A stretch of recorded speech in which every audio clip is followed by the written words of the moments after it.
अस्सलाम वालेकुम ख़वातीन व हज़रात, हमेशा की तरह हम दोनों भाई आपकी खिदमत में एक बहुत अनोखी और ख़ौफनाक वाक़े के साथ हाज़िर हो चुके हैं। तो आज का वाक़या शुरू करने से पहले अगर आपने चैनल को सब्सक्राइब नहीं किया तो सब्सक्राइब कर लें। तो और अगर आपको ये वीडियो पसंद आए तो उसे अपने फ्रेंड्स एंड फैमिली के साथ शेयर ज़रूर कीजिएगा। और बिना टाइम ज़ाया किए चलते हैं जी आज के वाक़े की तरफ। लेकिन उससे पहले अगर आप अपनी कोई आप बीती या अपना कोई वाक़या हमें सेंड करना चाहते हैं जो हम अपने नाज़रीन तक पहुंचाएं, तो स्क्रीन पे दिए गए व्हाट्सएप और ईमेल एड्रेस को फॉलो करें और अपना आप बीता वाक़या हमें भेजें ताकि हम अपने नाज़रीन तक आपकी आवाज़ को पहुंचाएं। बिल्कुल तो चलिए जी चलते हैं आज के वाक़े की तरफ। तो माजिद भाई, आज का जो वाक़या है ना, जी। ये सब वाक़यात से अलग है, अच्छा। मुनफरिद वाक़या ये और बड़ा दिलचस्प वाक़या। अच्छा। हाँ जी,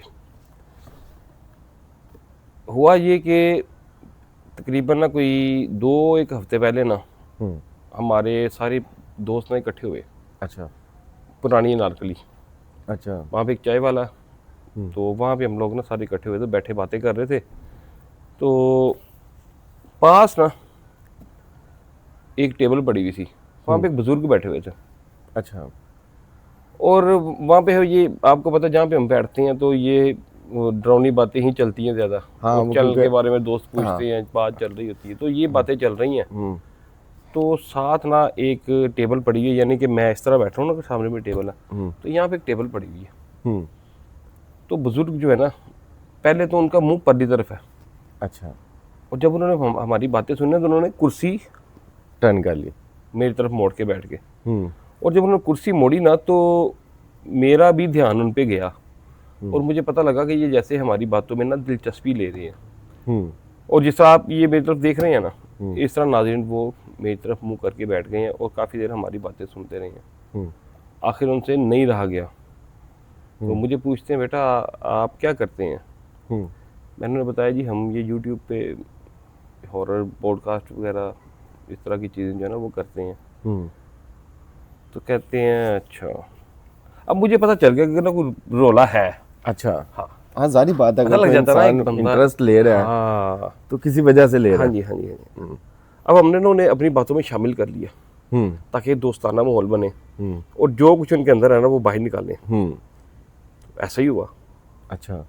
एक आधे दोस्त ने को बात की, एक उसने की, तो कहते हैं, बेटा मैं अगर आपको एक किस्सा सुनाऊं तो आप बुरा तो नहीं मानेंगे? अच्छा। वो मैं कहा, बाबा जी इसमें बुरा मानने वाली कौन सी बात है? हम तो पहले शिकारी हैं हाँ, आप इन बताएं। वाक़यात के। हाँ जी। तो माज भाई उन्होंने मुझे किस्सा सुनाया। यार किस्सा बहुत ही मुनफरिद अलग अलग था। अच्छा। हाँ, मैंने पहले तो मैंने बाबा जी को कहा, मैं कहा यार बाबा जी आप ये किस्सा रिकॉर्ड करवाएं। तो कहते नहीं है, इसको मैं रिकॉर्ड नहीं करवा सकता, आपको सुना देता हूँ, आप इसको जैसे चाहें यूटिलाइज़ कर लें। हाँ, लेकिन उन्होंने मुझे ये कहा कि मुझे इसका लिंक सेंड करना, मैंने ये देखना है। सारी बात है, अगर उन्होंने सुनाया तो वो फिर हाँ देखेंगे भी। हाँ हाँ, अगर वो कह भी देते ना, सुनाना मान भी जाते, तो कैमरा वगैरह कुछ भी नहीं था पास। लेकिन ये था कि फिर हम दोनों ने जाना था वहाँ पे, जिस तरह वो मियाँ नासिर साहब के पास जाते हैं ना, बिल्कुल जाना था, लेकिन वो बाई चांस हुआ ही नहीं। खैर उन्होंने मुझे किस्सा सुनाना शुरू किया। ये नाज़रीन किस्सा है, मैं आपको पहले जगह का बता दूं, आर्य बाज़ार से निशात कॉलोनी तक एक सड़क जाती है। आर्य बाज़ार, अगर हमारे कोई सब्सक्राइबर जो ये वीडियो देख रहे हैं और उन्होंने 2000 से पहले आर्य बाज़ार को देखा हो, आर्य बाज़ार के स्टॉप को और निशात कॉलोनी को, तो उन्हें ये किस्सा बड़ा अच्छे से समझ आएगा। आर्य बाज़ार लाहौर की बात कर रहा हूँ मैं।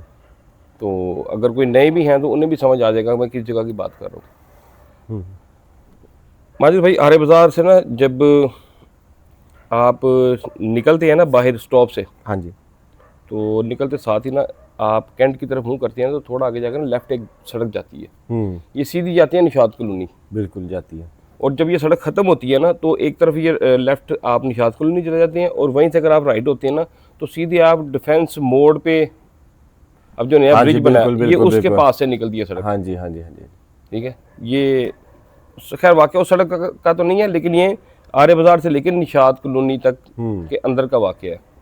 और ये बाबा जी जो है ना, इनकी रहाइश भी मैं आपको बता दूं कि उसी सड़क पे जैसे ही आप वो आर्य बाज़ार से निशात वाली सड़क पे पड़ते हैं ना, तो थोड़ा आगे जाए ना तो राइट साइड पे मार्केट है। और कुछ घर भी हैं। अब तो लेफ्ट राइट दोनों घर हैं, लेकिन जबकि वो बात कर रहे हैं ना, उस वक्त सन 2000 के बाद वो सड़क मैंने भी देखी हुई है। मेरे दोस्त रहते हैं निशात कॉलोनी, हम उनके पास जाते थे तो हमने कलमा चौक से बैठना डेवो पे, डेवो ने हमें उतारना आर्य बाजार, वहाँ से हम टांगा लेते थे, टांगा जाता था निशात कॉलोनी। तो ये बाबा जी वही, यानी कि वहीं पे ये बाबा जी भी टांगा चलाते थे। अच्छा। और इनका घर भी जैसे मैंने आपको बताया कि वो सड़क एक लेफ्ट जाती है आर्य बाजार से, तो राइट साइड में मार्केट आती है, और वो मार्केट ख़त्म होती थी ना, तो राइट साइड में कुछ दो चार घर थे, और वो झाड़ियों के अंदर छुपे हुए घर थे। उनमें से एक घर बाबा जी का था। अच्छा। बड़ा खौफनाक एरिया था वो उस। अब तो खैर वो सारा इलाका आर्मी के अंडर है, और जब पाकिस्तान आर्मी के अंडर आपको पता कोई चीज़ आ जाए तो वैसे सिक्योर हो जाती है। तो तब आर्मी तब भी थी, लेकिन आर्मी साइडों में थी। अब वो आगे आ गए, अब वो जगह सारी आर्मी के अंडर, नर्सरियाँ बन गई हैं सड़क के ऊपर, बड़ी चेंज हो गई है। लेकिन एरिया अभी भी उजाड़ है। जितना मर्जी हो, आपको पता है पाकिस्तान आर्मी से जिन्नात भी डरती है। ये तो है। हमारी आर्मी है ही ऐसी बिल्कुल। जबरदस्त, माशाल्लाह, अल्लाह पाक नजर बद से बचाए कि आर्मी से तो जिन्नात भी डरते हैं। बिल्कुल। खैर उस वक्त की बात है, तो ये सड़क बड़ी सुनसान होती थी। बाबा जी कहते हैं हम टांगे जो थे ना, ये रात आखिरी टांगा जो था ना, 10-1 बजे आखिरी टाइम होता था कि जो अगर उस किसी का घर परली तरफ है ना, निशात कॉलोनी, तो वो टांगा भर के निकल गया तो फिर वापस नहीं आया। अच्छा अच्छा। तो अगर किसी का घर ये आर्य बाजार की तरफ है ना, तो वहां से वो 10 बजे आया तो फिर वो घर चला गया। ये सिलसिला होता था। बाबा जी कहते हैं जी मैं घर जाने की तैयारी, और मैं आर्य बाजार खड़ा हुआ था, और घर कितना था वहां से 2 मिनट के रास्ते पे। अच्छा। वहां से उन्हें बाहर निकलना था, सीधा होना था, लेफ्ट होना था, तो आगे उनका घर था।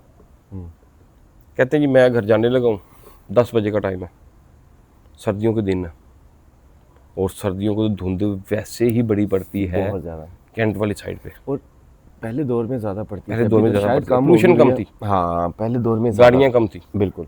बाबा जी कह रहे हैं रात का टाइम है, धुंध पड़ गई है, और नज़र आना बंद हो गया। अच्छा। और ये बड़े सीन हमने वहाँ पे देखे हैं। हम भी जब जाते थे ना वहाँ पे सर्दियों में, तो ऐसा होता था धुंध पड़ गई ना, तो कैंट में नजर आना बंद हो गया। सारी भाई आज भी अगर आज भी कैंट है। में धुंध पड़ गई है ना, नजर आना बंद हो तो गया, नजर आना बंद हो जाए। विजिबिलिटी 0 है आपकी, कुछ नजर नहीं आता। कहते जी मैं ऐसे निकला हूं, मुझे एक नस्वानी आवाज ने कहा है कि आप निशात कॉलोनी जा रहे हैं। तो बाबा जी कहते धुंध में मुझे कोई नजर नहीं आ रही, ये आवाज कहाँ से आ रही है। उस वक्त बाबा जी जवान भी थे। अच्छा। हाँ, तब कहते कोई मैं, हाँ सारी बात है, हाँ, बाबा जी हैं तो 40 या 42 साल कहते मेरी उम्र थी। जवान से मतलब कि बूढ़े नहीं थे। अब जब हमें मिले तो वो थे कुछ 70 के साल के, आप अंदाज़ा लगा लें कि 25-26 साल और डालने उसमें, तो 60-65-70 के थे वो। तो कहते हैं कि मुझे आवाज़ आई है और मैं ढूंढ रहा हूँ आवाज़ कहाँ से आई है, नज़र नहीं आ रहा कुछ भी। तो कहते मैं इधर तो देख रहा हूँ यार किसने आवाज़ दी है। तो इतने में कहते हैं कि मेरे टांगे के पास एक हील वाली जूती की आवाज़ आई है। अच्छा। सन्नाटा छाया हुआ पूरे आर्य बाजार में, और डेवो चली है मेरा ख्याल कोई सन 2000 में, कलवा चौक से ये आर्य बाजार आती थी, हम लोग वही इस्तेमाल करते थे निशात कॉलोनी जाने के लिए। तो कह रहे मुझे आवाज़ टक टक टक, पैरों की आवाज़ आ रही है। तो कहते मुझे इतना पता लग गया कोई मेरी तरफ आ रहा है। और मज़े की बात है बाबा जी को कुछ नज़र नहीं आ रहा, और उस बीबी ने देख लिया। बिल्कुल। बात को फॉलो करें। बिल्कुल। अब बाबा जी को इतनी बात उस वक्त कहते मुझे समझ नहीं आया। सादे लोग डरते नहीं थे पहले, डरते नहीं थे, वो बस कहते मुझे आवाज़ आ रही है कदमों की, टक टक टक, कोई मेरी तरफ आ रहा है। इतने में कहते हैं एक औरत आई है, उसने काला बुर्का पहना हुआ। अच्छा। और मुझे कहती है भाई आप निशात कॉलोनी की तरफ जा रहे हैं। तो बाबा जी कहते हैं कि मैं पहले तो ना करने लगा, क्योंकि मूड ही नहीं है इतनी रात को उस सड़क से गुजर के जाना, एक बिल्कुल ऊपर से ठंड। और बाबा जी कहते पहले तो मैं ना करने लगा, फिर मैंने सोचा यार कि तू अपनी जान जो बचा रहा है धुंध की वजह से और ठंड की वजह से, कि तू है कि मैं इसको ना छोड़ूं और अपने घर चला, तो ये अगर मैं इस बेचारी को यहाँ पे छोड़ के चला गया तो ये ऐसे ने अपनी मंजिल पे जाना है। और वो मेरा ख्याल वहाँ से आर्य बाज़ार से निशात कॉलोनी कोई 2.5 या 3 किलोमीटर का रास्ता है, हाँ बिल्कुल, इतना तो ज़्यादा ही होगा, अब बड़ा अरसा हो गया याद नहीं है, लेकिन 2.5-3 किलोमीटर है मेरा ख्याल। तो कहते हैं यार मेरे जहन में आया कि नहीं, ये अपने साथ भी ज्यादती होगी और इस औरत के साथ भी ज्यादती होगी कि रात का ये टाइम है और मैं ही उसका आखिरी सहारा हूँ इस वक्त, अल्लाह पाक ने मुझे बनाया हुआ, तो मैं अगर इसको छोड़ के चला जाऊंगा औरत तो पता नहीं किस मजबूरी में किस निकली है घर से। मजबूरी में है। हाँ जी। तो कहता है, मैंने उन्हें कहा कि मैं जा तो नहीं रहा, लेकिन मैं आपको छोड़ देता हूँ। अच्छा। कहता उसने ये मेरा बड़ा शुक्रिया अदा किया, तो मैंने उसका जी आप पीछे बैठ जाए। अब बाबा जी बताते हैं, मैं अच्छा नाजरीन में से अगर किसी ने टांगा चलता हुआ देखा होगा ना, तो आप लोगों ने नाजरीन एक चीज़ देखी होगी कि टांगे का जो ड्राइवर होता था ना, मतलब कोचवान जो होता था, हाँ ये कभी सीट पे बैठ के टांगा नहीं चलाता था। हाँ, ये आगे बैठ के चलाते थे। ये वो जो 2 बांस लगे होते हैं ना जिसके साथ घोड़ा बंधा हुआ होता है, ये उसके ऊपर बैठते थे। हाँ जी। और लेफ्ट साइड पे बैठते थे, क्योंकि अपनी साइड लेफ्ट होती है ना, ये लेफ्ट साइड पे ये उस बांस को बम्बू कहती है, बम्ब कहती हैं, ये शायद बम्बू कहती हैं, इसी तरह का नाम था इसका। तो कहते मैं उस पे बैठ गया हूँ और मैंने उससे कहा कि आप बैठ जाएं। अच्छा, जब वो असल में उनके एक तो बैठने की वजह ये होती है कि आसानी से वो उतर असल में चढ़ जाएं, और दूसरी बात उन्होंने सवारी के लिए जगह छोड़ी होती है, सवारी और के लिए भी फिर बैलेंस बना होता है। हाँ, मैं वही आपको बताने लगा हूँ, ये मोस्टली लोग इसलिए भी बैठ जाते हैं कि जब पीछे वजन ज्यादा हो जाता है ना, टांगा आगे से उठ जाता है। यही था। अब वो 2 सवारियां थी, अगर वो आगे बैठती तो टांगा आगे से नीचे हो जाना था, अगर वो दोनों पीछे बैठे तो टांगा उठ जाना था। हाँ जी। तो इसलिए उन्होंने औरत को पीछे बैठा लिया कहते हैं, और मैं आगे वो बम्ब के ऊपर बैठ गया हूँ। तो कह रहे जैसे ही वो औरत ने पाँव रखा ना, फुटरेस्ट जो होते थे टांगे के ऐसे लंबा करके, वो लंबा सरिये का लगा होता है, इतना बड़ा होता है, उस पर पाँव रख के चढ़ना होता था। जैसे उस औरत ने फुटरेस्ट पे पाँव रखा ना, तो मैं आगे बैठा हुआ था, तो मुझे ऐसा लगा कि इतना वजन बढ़ गया है टांगे के ऊपर कि मेरे घोड़े के अगले 2 पैर जमीन से उठे हैं। अच्छा। कहते मैंने देखा है कि अगले 2 पैर उठे हैं जमीन से, और मैं भी एकदम वो जो बम्ब होता है उसके ऊपर वो ऐसे गया है। लेकिन वो जब औरत बैठ गई तो फिर वापस वो अपने लेवल पे आ गया। तो कहते मुझे थोड़ा सा ना अजीब लगा कि यार इतनी मतलब कि भारी खातून तो नहीं है, लेकिन वजन बड़ा है इनका। यार कहते बैठ गई, और कहते जैसे वो घोड़े पे बैठी है ना, तो मेरा घोड़ा ना बदक गया, बदक ना कहते हैं शायद कि, मेरा ख्याल है वो जो वो एकदम डिस्टर्ब हो जाता है। हाँ, वो जी बोलना शुरू हो गया और नाचना शुरू हो गया घोड़ा। यानी कि अगले पैरों पे ना वो जब ऐसे मारना शुरू कर देते हैं ना, तो वो घबरा के करते हैं। तो कह रहे घोड़े की ना कंडीशन मेरी ये हो गई है। तो कहते मैं फिर भी जो है ना मुझे कुछ समझ नहीं आया। कह रहे मैंने कहा शायद अभी वो जो औरत बैठी है उसकी वजह से वो बम्ब ऊपर हो गए हैं, तो शायद इसको जोर पड़ा सीने पे, क्योंकि वो सीने से बंधा होता है ना घोड़ा, तो इसको जोर पड़ा, तो शायद उस वजह से ना ये इस तरह कर रहा। खैर कहते मैंने उससे प्यार श्यार किया, बोला बात शात की। घोड़े बात समझते हैं आपको, जानदार आपकी बात समझता है, जो जानवर होता है वो, हाँ वो आपकी बात समझता है। मैंने उससे प्यार प्यूर किया तो वो चल पड़ा। अब बड़ी मुश्किल से उसने कहते हैं कि टांगा जो है ना खींचा। अच्छा। तो बाबा जी कह रहे इतने हिंट मुझे नजर आ रहे हैं, इतने हिंट मिल रहे हैं, तो मैं फिर भी कुछ समझ नहीं रहा। आंखों पे पट्टी बंधी हुई। तो कह रहे मुझे ना समझ नहीं आ रहा फिर भी, क्योंकि वो बेचारा तो एक मदद के चक्कर में था। हाँ बिल्कुल। और वैसे भी इतने सुनसानियत में उजाड़ में कोई मिल जाए ना, तो इंसान को ऐसे वैसे ही हौसला मिल जाता है। लेकिन बाबा जी ने तो जाना ही 2 कदम था। असल में तो हौसला तो उस बीबी को था। क्या कहते निकला टांगा आहिस्ता आहिस्ता करके, उसने स्पीड पकड़ी, तो हम लोग घर के सामने से गुजरे हैं। मैं अपने टांगे पे बैठा जा रहा हूँ और अपने घर को देख रहा हूँ कि ये घर है मेरा, अभी मैंने वापस आके आगे जाना है, तो छोड़ के इसको आऊँगा, तो यहीं से मैं अंदर जाऊँगा, घोड़ा वो वहाँ पे बांधूंगा। ऐसे करे ख्यालात ना मेरे दिमाग में आ रहे हैं कि बस अभी मैं इसको छोड़ के आऊँगा।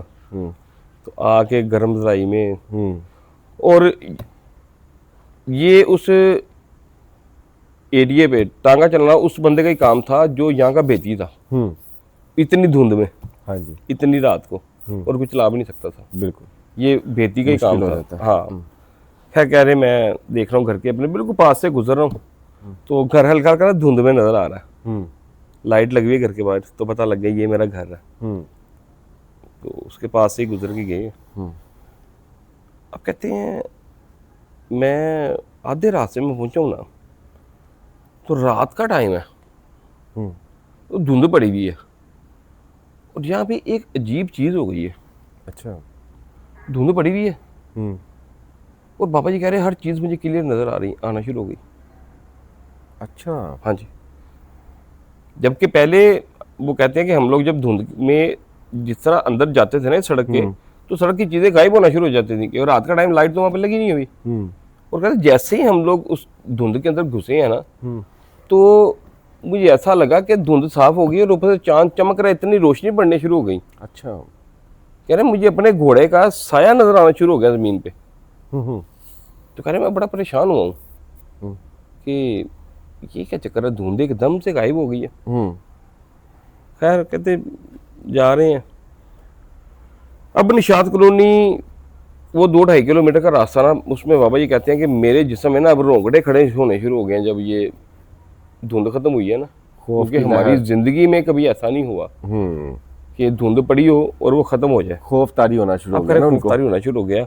और औरत जो है ना वो कहते हैं मैंने उसको तांगा, ये मतलब मीन्स के ये तांगा चल रहा है ना, हम्म तो कोचवान की ये कंडीशन होती है, हम्म क्योंकि वो इस तरह लंबे ऊपर बैठ जाता है, और ये इस कोचवान को आगे पीछे इधर देखने में कोई आसानी। प्रॉब्लम नहीं होती। हम्म कहते यार तांगा चलाते हुए ना मैंने, अब चांद कहते इस तरफ से पड़ रहा है, हम्म चांद की रोशनी इस तरफ से आ रही है, और मेरा जो शेडो है ना सारा ये इस तरफ सड़क के ऊपर पड़ रहा है।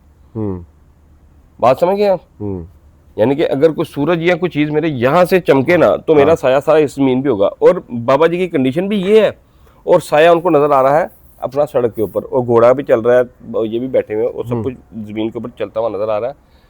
तो कहते हैं जब मैंने साये को देखा ना, मैंने घोड़ा देखा, मैंने खुद को देखा, और जैसे मैंने औरत के साये को देखा ना, हम्म तो माजिद भाई वो साया इतनी दूर जा रहा था अच्छा। कि बाबा जी कहते हैं मैं एक दफा डर के घोड़े से छलांग लगाने लगा हूं।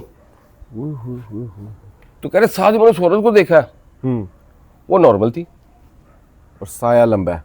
और साया कहते हैं कि हद से ज्यादा दूर जा रहा है उसका। अच्छा। अगर आप इस बात को देखें, देखिए हमारे सामने लाइट है, हाँ, हमारे साए पीछे पीछे पड़ रहे हैं, आपका भी ये है, मेरा भी ये है, हम्म और एक तीसरी चीज यहाँ पे खड़ी कर दें, वो भी उसका भी इसी हाइट पे जाएगा। इसी हाइट पे साया जाएगा। और अगर उसका साया जा रहा हो वो पीछे दरख्तों पे, तो अब नॉर्मल। तो हमारी तो दौड़े लग जाए यहाँ से बिल्कुल।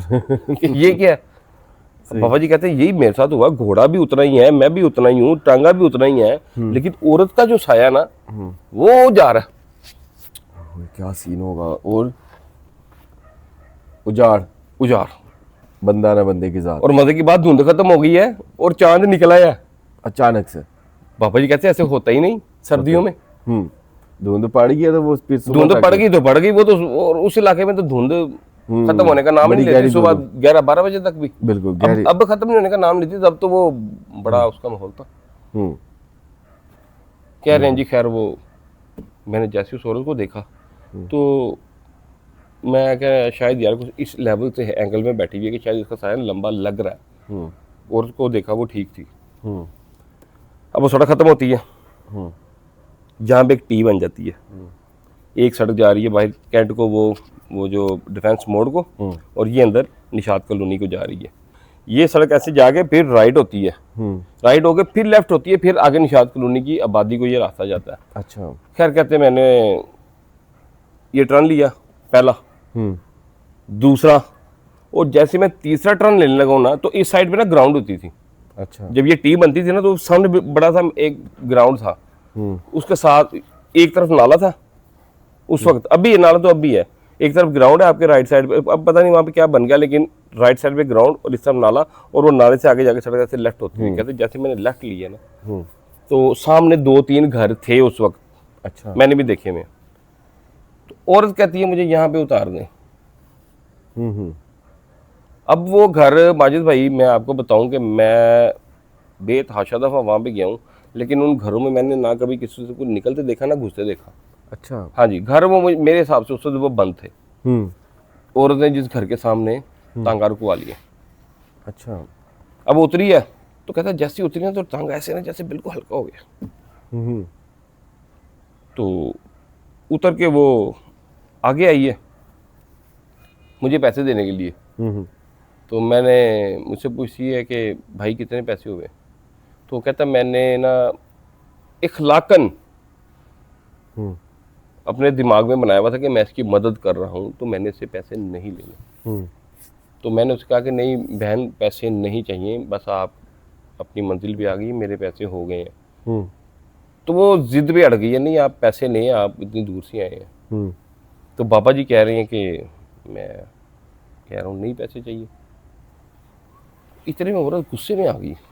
अच्छा। हाँ जी, मेरे पैसे क्यों नहीं ले रहे तुम। हम्म। अब बाबा जी कहते हैं कि मैं समझाऊँ कि शायद ना कुछ गलत समझ गई है वो, हम्म। कि रात को मुझे इसने यहाँ पे छोड़ा है तो पैसे नहीं ले रहा, तो शायद किसी गलत नज़रिए से नहीं ले रहा। हम्म। तो कहते हैं मैंने कहा बहन आपकी मैंने मदद की है तो मैं इसीलिए पैसे नहीं ले रहा। कहते हैं इतने में उसने गुस्से से अपना निकाब उठाया है। हम्म। तो माजिद भाई कहते हैं घोड़े का मुंह उधर था, यानी कि मीन्स के घोड़ा इधर, ये कोचवान और ये सामने औरत खड़ी हुई है, घोड़े का मुंह उधर है। तो कहते हैं जैसे उसने अपने मुंह से नकाब उठाया ना तो मेरा घोड़ा चीखना शुरू हो गया। अच्छा। और बाबा जी कहते हैं कि मैं नीचे गिर गया हूँ घोड़े से। माजिद भाई बाबा जी बताते हैं कि वो नहीं पकड़ी थी वाघ जिसे कहते हैं वाघा फड़ियाँ ने, हाँ जी। कहते हैं वो जब सूरत ने अपना नकाब उठाया अच्छा। उसके चेहरे के ऊपर 12 आंखें थी। माजिद भाई कहते हैं इंसान नहीं थी वो बाद में आपको मैं बताता हूँ हम्म। कि वो क्या था। अब वो कहते हैं उसके मुंह के ऊपर इस तरह करके 12 आंखें लगी हुई थी। वो बाबा जी कहते हैं कि जैसे ही उसने नकाब उठाया तो घोड़ा मेरा चिल्ला के भागा और मैं बिल्कुल अनबैलेंस हुआ हुआ था। मैंने वाकई पकड़ी थी घोड़े की और मैं बिल्कुल ढीला बैठा हुआ था और घोड़ा डर डर के मारे घोड़े ने दौड़ लगा दी है। और बाबा जी कहते हैं मैं टांगे से गिर गया हूँ, टांगे से गिरा हूँ और इनके पैर के ऊपर ना पैर में वो इनकी जो वाघ था लटकी हुई वो फंस गई और घोड़े ने दौड़ लगा दी है। ये घसीटते साथ जा रहे हैं। ये घसीटते हुए कहते हैं मैं टांगे के गिरा हूं ना जब नीचे तो मैं पहिए के अंदर वाली साइड पे आ गया हूं और वो मेरे पैर पे मेरी वाघ जो है वो अड़ी हुई है और घोड़ा मुझे घसीटता हुआ लेके जा रहा है। और एक तरफ में ये टायर चल रहा है, तो ये टायर चल रहा है और मैं कहने के बाबा जी कहते हैं मैं कलमा पढ़ लिया कि मैं गया हूँ। और जैसे ही कहते हैं उस औरत को क्रॉस किया ना हमने तो औरत पीछे से चीखे मारने शुरू हो गई जैसे कि कोई मजाक नहीं किसी का उड़ाता। रिश्ता चीखे मार के ना ऊंची ऊंची हंसना शुरू हो गई। बाबा जी कहते हैं मैं वहाँ से मुझे अपनी जान की पड़ गई कि मैं टांगे का पहिया मेरे ऊपर से ना गुजर जाए, कुछ और ना हो जाए। खैर कहते घोड़ा वो निशात कॉलोनी के मोड़ से आके ना थोड़ी एक वो है कॉलोनी है, ऑफिसर कॉलोनी है कोई गवर्नमेंट के ना, तब नहीं होती थी। कह रहे उसके पास जाकर ना मेरा घोड़ा हल्का हुआ और मेरा पैर निकल गया उसमें से और मैं निकल गया हूँ टांगे के नीचे से और टांगा मेरे ऊपर से गुजर के चला गया। तो मैं क्या सीन उठ के भागा हूँ और मैं अपने घोड़े पे बैठा हूँ। तो मैं आगे निकल गया हूँ और जैसे कहते हैं मैं घोड़े के ऊपर बैठ के आगे डिफेंस आ जाता है। डिफेंस में वो सड़क है आगे छोटी सी डिफेंस में घुस जाती है। कहते मैं डिफेंस में घुसा हूँ धुंध फिर शुरू हो गई। ताकतवर चीज थी साथ में। ऐसी ताकतवर हमारी। अच्छा उसके बाद कहते हैं कि वो 12 आंखों वाली औरत कई लोगों को वहाँ पे नजर आई। अच्छा। हाँ फिर इनको कहते हैं हमें ये पता लगा कि इंडिया बॉर्डर वहाँ से करीब है ये आर्य बाजार से ना। हाँ जी। तो उन दिनों में फिर कोई बात मशहूर हुई कि जी बॉर्डर के परे तरफ से ना कोई जादूगर नहीं आई है। अच्छा। उसके मुंह पे 12 आंखें और वो काला जादू करती है या चुड़ैल है या क्या है ये किसी को नहीं पता। मुख्तलिफ लोगों को नजर आई है और कई तो कहते हैं कि बेचारे पागल हो गए हैं, ये अपना हवास खो बैठे हैं। इस तरह करके ना बातें फिर कहते हैं हमें उसके बारे में वहाँ बाद में सुनने में आई। और बाबा जी कहते हैं कि उसके बाद मैंने रात को डांगा चलाना ही छोड़ दिया। और हमारे जितने भी कहते सुबह अगले दिन मैं गया अपनी वो सारी यूनियन होती है ना इनकी, वहाँ पे बैठ के कहते मैंने ये बात जब बताई ना, क्योंकि इनको चोटें लग गई, अगले दिन पट्टी शट्टी की हुई बाजू पे, तो कहते सुबह मुझे दोस्तों ने पूछा कि क्या हुआ, तो कहते मैंने बताया कि रात को ये हुआ है और बच के रहना। हाँ जारी बात है, और भी तो लोग रात को हाँ टांगा चलाते हैं। जी, तो कहते हैं जब मैंने ये बात सुनाई ना उनको, तो 2 बंदे और बीच में से बोल पड़े कि हमने भी उसको देखा है, हुए। लेकिन उनको कोई नुकसान नहीं हुआ। अरे क्या भयानक चेहरा होगा उनका। यार मैं आप 12 वही- आंखें, आप किसी इंसान के मुंह पे तीसरी आंख देख रहे हो तो मेरा ख्याल है वो बर्दाश्त ना हो, और ये 12 आंखें। आप एक आंख देख लें खराब हो ना, हाँ एक देख लें तो वो अजीब सा लगना शुरू हो जाता है। बिल्कुल ऐसे ही, बिल्कुल ऐसे ही। तो 12 आंखें उसके मुंह पे, और वो क्या उसका नाम आम लोगों में फिर रही है। लेकिन उस वक्त वो माजिद भाई सन्नाटे भी बड़े होते थे। हाँ वो तो बाबा जी कहते हैं उस दिन के बाद मुझे डर लगना शुरू हुआ था, उससे पहले मैं डरता नहीं था। हम्म। बड़ी कोशिश की मैंने उन्हें कि मैं कहा बाबा जी अपने मुंह सुना दो, ढाडी बड़ी मेहरबानी है। मजा आना था बड़ा। कहते पुत्र इधर मैं सुना के जाना ना, तो अज राउनी इधर मन फिर नहीं आनी। सारी बात अरे उन्होंने अब अपनी तक आंखों मैं से उस देखा रास्ते हुआ से है। गुजरता हूँ ना तो मुझे खौफ आता है। उन्होंने वो अपनी कहते हैं आंखों से मुझे देखा ऐसा लगता है जैसे मैं अकेले ही गुजर रहा हूँ यहाँ से। पुराने वाकयात सारी भाई बड़े मजे के हुआ करते थे, जो हाँ जी। बड़े लोगों से मैंने सुने। अभी के जो जिन्नात है ना शायद थोड़े शर्मीले हो गए भैया, लेकिन पहले के जो थे ना ये हाँ, सामने आ जाते थे। ये सामने आते थे और बकायदा ये बात बंदे से करते थे। हाँ। अच्छा मैं एक बंदे को जानता हूँ, बल्कि मियां नासर साहब जिनसे हमने जिनके साथ एक दो पॉडकास्ट किए हुए हैं ना, हाँ जी। उन्होंने मुझे कहा था कि मैं आपको एक वाकया सुनाऊंगा। उनके यहाँ कंधे के ऊपर ना एक इस तरह करके ना कुछ चीज़ बनी हुई है। तो वो कहते हैं कि मैं पहलवान था और मेरी जिन के साथ लड़ाई हुई हुई है, वो ये कहते हैं। तो मैं कहा मियां साहब तो वाकया तो फिर दियो ना सानू। कहते हाँ जी तुम आना किस दिन मैं तुम सुनावांगा। तो वो बाई चांस जरा हाँ उनके पास जाना नहीं हो रहा, तो टाइम लेते हैं उनसे, तो चले बात चल के उनसे करेंगे। तो ये था जी नाजरीन, बहुत मजे का वाकया था साजिद भाई, मजे का वाकया। और ये हटके था इंटरेस्टिंग वाकया। हाँ ये हटके था। असल में नाजरीन हमारे वाकया जो है ना ये हकीकत पे मबनी है, हम लोग खुद से क्रिएट नहीं करते। हाँ जी। क्योंकि खुद क्रिएशन में जो है ना माजिद भाई, सेल्फ क्रिएशन में, हाँ। उसमें आप जिन को सामने लेके आते हैं, हाँ। जिन पकड़ता है आपको, आप भागते हैं। ये हमारे वाकयात में ये चीज़ें नहीं है। हाँ ये बिल्कुल प्योर और असल वाकयात है, और ये जितनी एक्टिविटीज होती हैं ये एक लम्हों में होती हैं। हाँ लम्हों में होते हैं, और हकीकत में जिसके साथ होती है ना पता उसको लगता है इतना बहुत है उसके लिए। माजिद भाई आप मिसाल के तौर पे मेरे साथ एक वाकया जो हुआ था, हम लोग मोटरसाइकिल पे जिन्नात के सामने से गुजरे हैं। मैंने उनको इतने फासले पे देखा है, यानी कि मैं हाथ बढ़ा के उनको हाथ लगा सकता था। तो ये कितना टाइम था, हार्डली मेरा ख्याल 5 या 6 सेकंड लगे होंगे। हाँ जी, विद इन सेकंड होता है जो भी होता है। और ये 5-6 सेकंड हमारे 5 घंटों पे भारी थे। बिल्कुल टाइम वो 5 सेकंड गुजर ही नहीं रहे थे। बिल्कुल। तो ये चंद सेकंड में ये वाकयात होते हैं। तो असल में जरा हमने किसी से वाकया सुना हो, जब हमें को सुनाता ना तो हम पूरी डिटेल के साथ उससे एक एक चीज़ पूछते हैं, ताकि आप लोगों को सुनाने में दिलचस्पी पैदा हो और वाकया जो है ना वो ज़रा अपना एक वज़न बनाए। बिल्कुल। तो नाज़रीन उम्मीद करता हूँ जी आपको आज का हमारा ये वाकया पसंद आया होगा। पसंद आया हो तो शेयर, लाइक, सब्सक्राइब और कमेंट में लाजमी बताइएगा। और हमारी बहन गुल आपको अस्सलाम वालेकुम जी, आप माशाल्लाह उम्रा करके आ गई हैं, आपको बहुत बहुत मुबारक। और आते ही आपने कल मैसेजों के ढेर फेंके हैं। अल्लाह पाक आपका उम्रा कबूल करे और आपके लिए आसानियाँ पैदा करें। इस तरह हमारे सब सब्सक्राइबर जो हैं उनके लिए अल्लाह पाक आसानियाँ पैदा करें। और अपना ख्याल रखिएगा, हमें दुआ में याद रखिएगा। अल्लाह हाफ़िज़।